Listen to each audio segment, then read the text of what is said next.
ઝાલોદ તાલુકાના ટાડાગોળા મુકામે વિરોધના વંટોળ બાદ હાલ એરપોર્ટની સર્વેની કામગીરી હાથ ધરવામાં આવી।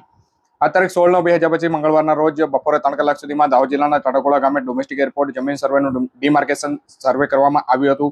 ટાડાગોળા ગામે હાલ તો જંગલ ખાતાની જમીનનું માર્કેશન કરવામાં આવ્યું છે। જમીનનું ડિમાર્કેશન શરૂ થતાં મોટી સંખ્યામાં ગ્રામજનો આસપાસથી ભેગા થયા હતા। ડોમેસ્ટિક એરપોર્ટ માટે હાલ 112 હેક્ટર જમીન જંગલ ખાતાની તેમજ સરકારી પટ્ટાની 28 હેક્ટર જગ્યાનું ડિમાર્કેશન શરૂ કરવામાં આવ્યું છે। ટાડાગોળા ગામે ડીવાયએસપી પીઆઈ સહિત 250 થી વધુ ચુસ્ત પોલીસ બંદોબસ્ત ગોઠવી દેવામાં આવ્યો હતો। મામલતદાર, પ્રાંત અધિકારી, જમીન માપણી અધિકારી સહિતના અધિકારીઓ હાજર રહ્યા હતા। સર્વે કામગીરી દરમિયાન મોટી સંખ્યામાં ગ્રામજનો પણ હાજર રહ્યા હતા।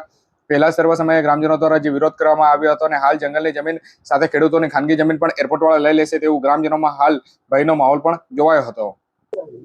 ખરેખર આ ગુજરાતની અંદર દાહોદ જિલ્લો એ ટ્રાઇબલ વિસ્તાર, આદિવાસી વિસ્તાર છે। ખરેખર અહીંયા પાયાની કોઈ સુવિધાઓ છે નથી અને અહીંયા કોઈ ગામડાઓની અંદર અથવા દાહોદ જિલ્લાની અંદર કોઈ એવા બિઝનેસમેન કે એવા કોઈ ઉદ્યોગપતિઓ છે નથી। ખરેખર અમારા અહીંયા વિસ્તારની અંદર પાયાની સુવિધાઓની જરૂર છે, જેમ કે પ્રાઇમરી સ્કૂલ હોય, કોલેજ હોય, સ્મશાન ઘાટ હોય, રોડ રસ્તા હોય, વીજળીની સુવિધા હોય, જે અમને પાયાની સુવિધાઓ મળતી નથી। આજ દિન સુધી અમારા ગામની અંદર કોઈ બસની સુવિધા નથી। વિદ્યાર્થીઓ ભણવા માટે બહાર જાય, દાહોદ, ઝાલોદ કે લીમડી જાય, જેઓને બસ માટે પણ કોઈ સુવિધા નથી। ખરેખર અહીંયા દાહોદ જિલ્લાના સાંસદ શ્રી અને તમામ એમએલએ શ્રીઓ જે ભાજપ સરકાર છે છતાં પણ તેઓ એવું લાગે છે કે ખરેખર આદિવાસી સમાજ માટે તેઓ કોઈ દિવસ આજ દિન સુધી કોઈ બોલતા નથી।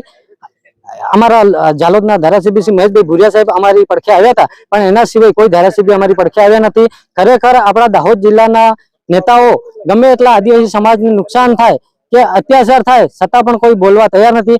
જો આવતા સમયની અંદર આ એરપોર્ટ પ્રોજેક્ટ રદ કરવામાં ના આવે અથવા તો અન્ય જગ્યાએ તબદીલ કરવામાં ના આવશે તો અમે સૌ આદિવાસી સમાજને આમંત્રણ કરીશું।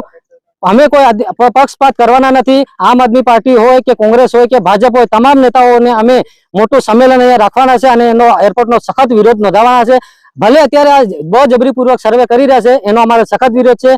અમને પાયાની સુવિધાઓ પામે અને અમે ઉગ્ર આંદોલન કરીશું અને આવનારી સીટોનો અમે વિરોધ કરીશું। સરકાર શ્રી દ્વારા અમારા ઝાલોદ તાલુકાની અંદર જાણે કે અમારા આદિવાસીઓનો ખાત્મો જ કરી નાખવો હોય એ રીતે અમારી જમીન છીનવી લેવાનું જે ષડયંત્ર છે અને એ ષડયંત્રના ભાગરૂપે આજ રોજ ટાડાગોળા અને શારદા ગામની જે જંગલની જમીન છે અને ટાડાગોળા ગામની 28 હેક્ટર જમીન જે સરકારી પડતર છે એનું ડોમેસ્ટિક એરપોર્ટના નામે સર્વે કરવામાં આવી રહ્યું છે। અને સરકાર એમ કહેવા માંગે છે આ જમીન અમારી છે, પણ અમારા લોકોએ, અમારા ગરીબોએ જંગલની જમીન સાચવી રાખેલી એ જંગલની અંદર અમારા આજે બળતણ માટે લાકડા અમને પૂરા પાડે છે। અમારા ઢોર ઢાકરેમાં ચરી અને પોતાનું પેટ ભરે છે અને જે થોડી ઘણી ફળદ્રુપ જમીન જંગલની છે એમાં અમારા ખેડૂતોને સનદ પણ મળેલી છે, સરકારી પડતર જમીન છે।